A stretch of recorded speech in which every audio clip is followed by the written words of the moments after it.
بس مش كل 2011 كانت وحشه، كان في حدث اسعد الملايين، مصر كلها كانت مستنياه، كان فرح تاريخي الناس كلها كانت بتتكلم عليه. لا مش فرح متعب ويارا، لا لا، انا بتكلم عن فرح ولي العهد البريطاني سمو الامير ويليام على كيت ميدلتون. الف مبروك للعروسين.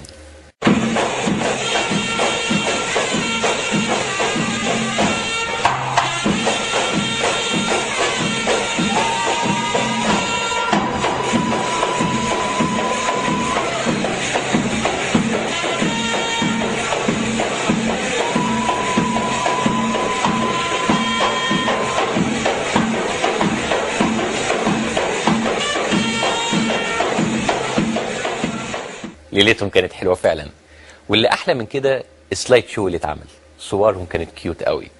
حبيبي يا حلم انا عشت عمري بستنى واتمنى الفرقه عليا صعبه وازاي اتدارى شوقي وانا اعمل ايه لو غمض عيني واصحى الاقيك هنا في البعد وانت بقالك سنه يلا. على فكره السلايد شو ده كان كادو على الفرح من دار المشاه، وعلى فكره الفرح ده ما كانش مجرد زفه وسلايد، لان تم استخدامه سياسيا كرد قاسي على جرائم النظام في سوريا.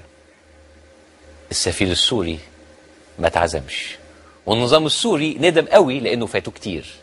الدي جي كان تحفه بصراحه. كنت زمان انا وانت في جنه، كان الوقت يمر ثواني، اتفرقنا وبعد منا ينسانا احلى اماني.